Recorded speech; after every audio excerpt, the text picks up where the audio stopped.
여러분들의 민법상의 지상권에 대한 공부를 이제 시켜드릴 건데, 한번 봅시다. 민법에는 제4장 지상권이라는 게 있어요. 그래서 여기에 지상권이라는 거 내용을 읽어가면 바로 이해가 가능합니다.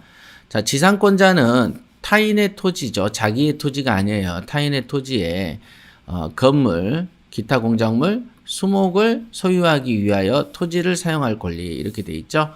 그러니까 간단하게 그림을 그리면 타인의 토지에, 이 토지는 누구 거야? 타인이야. 타인의 토지에 건물,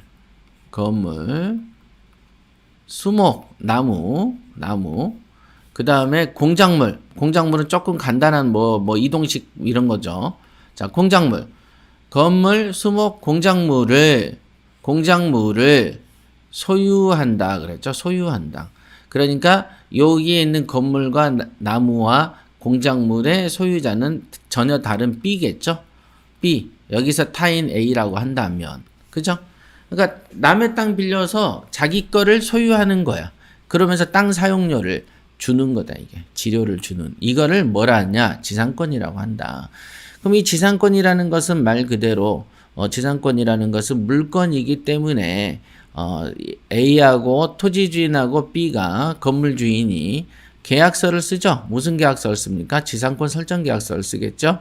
그렇게 쓰면 둘이서 사이좋게 손잡고 어딜 가냐면 등기소를 가게 된다. 등기소에 가서 무엇을 신청하냐면 지상권 설정 계약서를 별도로 사용합니다. 씁니다. 지상권 설정 계약서를 서로 다시 이제 작성한 걸로 설정 등기를 신청하죠. 지상권 설정 등기를 신청하죠. 그 과정에 개입하는 게 주로 이제 법무사들이죠. 법무사들이 우리 그 양쪽에 대리를 해서 이 업을 대신해 줍니다. 네. 자, 다시 한번 지상권은 등기가 전제되어야 된다. 요거 꼭 잊지 마세요. 등기가 있다. 그래서 여기에 보면은 존속기간을 약정한 지상권 했죠. 그러니까 이거를 약정지상권 이렇게 표현을 하는 겁니다. 약정했으니까. 약정은 말 그대로 약속했다는 뜻이에요. 존속기간을 서로 약속한 지상권. 서로 이렇게 계약으로 정할 때는 다음 기간보다 단축 못한다. 이 말은 뭐냐면 이게 최단기간이라는 얘기입니다. 이 기간보다도 단축할 수 없다는 얘기는 최소 30년은 보존을 해야 된다. 여기 보면 석조, 석회조, 연화조, 이와 유사한 견고한 건물과 나무를 소유할 목적으로 한다 그러면은 30년을 최단기간 줘야 된다는 거예요. 그러니까 땅 주인 입장에서는 지상권을 설정 등기를 하면은 기본 30년 정도는 저 사람한테 지상권자한테 자기 땅의 사용을 허가해 줘야 되는 일이 생기는 거죠. 그죠? 그 다음에 이 호에 보면 전후 이외의 건물의 소유를 목적으로 할 때는 15년, 그 다음에 공작물은 5년 이렇게 되어 있습니다. 그러니까 그러면 여기에서에 있는 견고한 건물과 그냥 건물의 차이가 있겠죠? 견고하지 않는 건물은 15년이다 이렇게 되어 있어요. 그러니까 대부분 이제 여기서 판결이 이제 소송이 붙으면 통상 뭐가 견고한 건물이냐, 이거 견고한 건물이 아니야 가지고 이제 싸우는 경우들이 좀 있었겠죠. 자, 그러니까 30년이 최단기간이니까 그럼 평생도 있을 수 있겠냐라는 판결이 있었겠죠. 평생도 가능하다라고 보는 것이 법원의 판결입니다. 그러니까 서로의 약속하는 거니까 최소 30년 보존하라는 얘기지 최대 몇 년 이상 넘으면 안 되는 없다 이거죠. 중요하죠. 자, 계약으로 존속기간을 정하지 않으면 여기에 있는 최단으로 본다는 거예요. 그러니까 A와 B가 야 우리는 견고한 건물이니까 40년으로 쓰자. 이런 건 계약. 근데 서로 계약 기간에 대해서 명시를 하지 않았다면 30년, 15년, 5년으로 보자. 이게 최단 기간을 존속 기간으로 보자라는 게 민법의 입장입니다. 그 다음에 이제 이런 권리들은 굳이 이제 여러분들한테는 배울 필요가 없고요. 이제 한 가지 알려드린다면은 여기 있죠. 지료가 토지에 관한 조세나 부담 증감, 지가의 변동으로 인해서 상당하지 않으면 당사자는 증감 청구할 수 있다. 이렇게 돼 있죠. 요거는 이제 주임법, 상임법에도 똑같이 적용되는 규정입니다만은, 이번 그 정권 들어와 가지고는, 여기에 있는 증감을 청구할 수 있으되 5%못 넘어. 이렇게 이제 이거를 너무 못을 박아버린 케이스죠. 그러면은 여기에서 있으면 보시면 아시겠지만, 조세가 늘어버리면은 누구에게 전가가 되는 거예요? 지상권자한테 전가가 되죠. 그러니까 임대차에 있어서도 조세가 폭증하면은 또는 부담이 증가되면은 그 부담과 증가되는 것을 임차인에게 청구할 수 있다라는 게 우리나라의 민법과 주임법의 근본적인 원리다.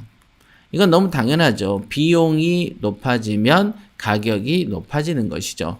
그래서 이제 우리가 우유값도 예를 들면은 우유를 짜는 젖소가 젖소한테 공급하는 사료가 비싸졌다.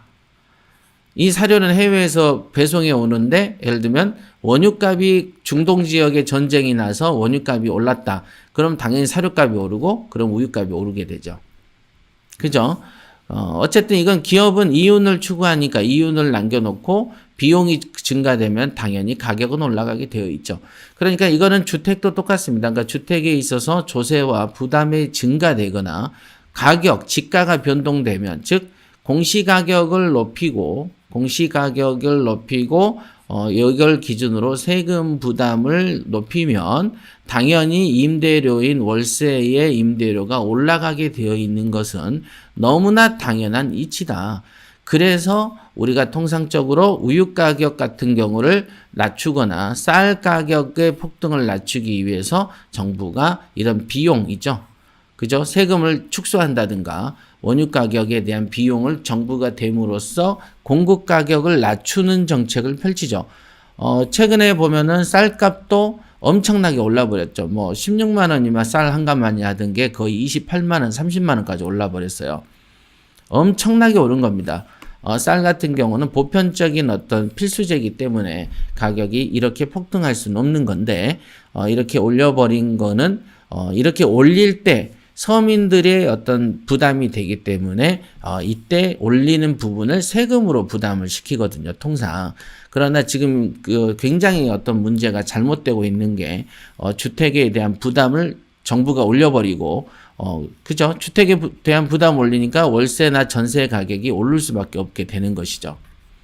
그죠? 근데 이거가 누른다고 눌러지지 않죠. 세금을 줄이면 이게 낮춰지게 되어 있는 것입니다. 이게, 소비의 원리죠. 소비의 원리. 이거 1학년 때 경제 원론 배우면 배우는 거예요. 그래서 이 지료증감 청구권과 임대차법, 주택임대차법, 상가임대차법의 어떤 공통점에 대한 이 공통적인 조항이에요. 이게 이제 우리나라의 입법 취지이다. 이런 거 외워놓으세요. 자, 요거 중요하죠. 요거. 여러분들이 이제 가끔 궁금해하죠. 법정지상권이 어쩌고, 관습법상 지상권이 어쩌고, 이런 얘기를 해요. 자, 여기에서 있는 법정지상권이라는 것은 뭐냐면 법으로 정한 것이고, 관습법상 지상권은 법에 없는 것이죠. 법에 있으면은 법정지상권이라고 표현을 하는 거죠. 관습법이라는 말 자체는 법에 규정되어 있지 않는 걸 얘기해요.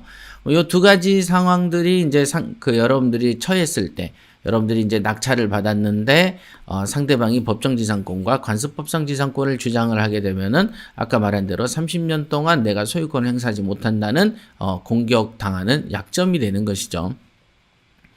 그러나 지상권에는 토지 주인이 다시 공격을 할 수 있는 좋은 묘안을 줬는데 그게 뭐냐면 지상권자가 2년 이상의 지료를 지급하지 않으면 이렇게 해서 2년분이죠.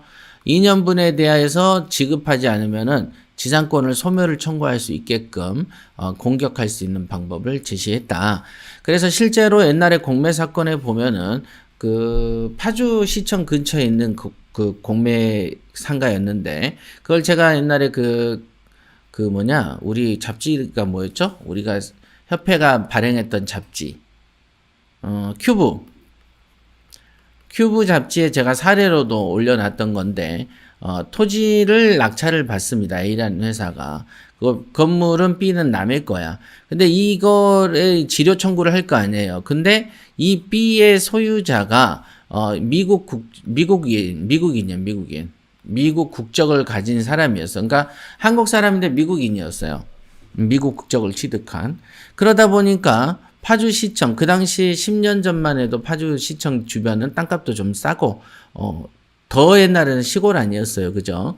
그러다 보니까 그 토지를 취득한 A 회사는 이 건물의 소유자인 미국 국적을 가진 사람 입장에서는 이 건물의 가치를 중요하게 여기지도 않았고, 이게 법정 지상권이 성립한다는 사실도 몰랐고, 차라리 지료를 주면서 1, 2층에 세를 받아서 그 지속적으로 30년 동안 이 권리를 행사할 수 있고, 30년이 다한 다음에는 이 건물을 매수해달라고 A에게 요청할 수 있는 아주 훌륭한 권리를 미국 국민이다 보니까 모른 상태로 2년치를 체납해 버린 거죠. 그래서 A가 이 B 건물에 이제 그 압류, 이 체납비로 얘를 경매를 쳐버린 거죠. 그잖아요. 지료를 체납했으니까 이걸 압류할 수가 있지. 그래서 자기들이 다시 사는 이런 경우도 있다. 물론 그러면 이 경우가 그럼 저는 없냐? 저도 있다. 우리가 흔히 알고 있는 번동이 바로 이런 지상권 물건이었고요. 지료들 충분히 받다가 그 이사비를 주고 건물 자체의 등기를 넘겨온 케이스다. 요거 건물 등기 넘겨온 케이스죠. 요거는 이제 나중에 경무순공비법 책에서 또 한번 설명을 드릴 거예요. 이게 이제 지상권 하면 요 조항이 상당히 중요하다. 그러니까 요거가 중요한데 이거에 대해서 언급하거나 이거를 잘 알고 있는 사람이 거의 없습니다. 그러니까 요거 중요해요. 그 다음에 이제 우리가 흔히 알고 있는 요런 거 정도는 의미를 공부하고 넘어가시죠. 지하 또는 지상의 공간은 상하의 범위를 정하여 건물 기타 공작물을 소유하기 위한 지상권을 목적으로 할 수 있다. 자, 이 표현이 구분지상권인데 우리가 이제 제가 가끔 그 방송에서 얘기하죠. 여기가 산이야. 그럼 여기가 이제 전봇대가 있단 말이에요. 철탑이죠. 철탑의 소유자는 한전이죠. 그러면 한전에서 이렇게 전선이 넘어간단 말이에요. 그러면 이 전선이 넘어가는 것은 여기에 있는 땅 주인의 이 공간을 사용하는 것이죠. 그러니까 이 사용료를 내놔야 되는 거예요. 이 전선이 넘어가잖아, 우리 집을. 그럼 사용료를 내긴 내는데 이 토지 전체를 사용하는 게 아니고 일정한 공간을 사용하고 있잖아요. 그죠? 그 공간을 사용해서 이걸 뭐라 하냐면 구분지상권이라고 표현하는 것이다. 공간은 요만큼만 사용하잖아. 땅 전체를 사용하는 게 아니고. 그죠? 여기 있죠? 지상 공간을 범위를 정하여 소유할 때.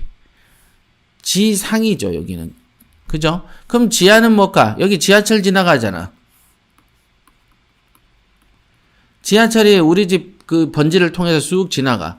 그러면 이 지하철이 내 A가 100번지면 100번지 밑을 얘가 쏙 지나간단 말이야. 그럼 여기에 대해서도 지상권을 설정해야 되는 거예요.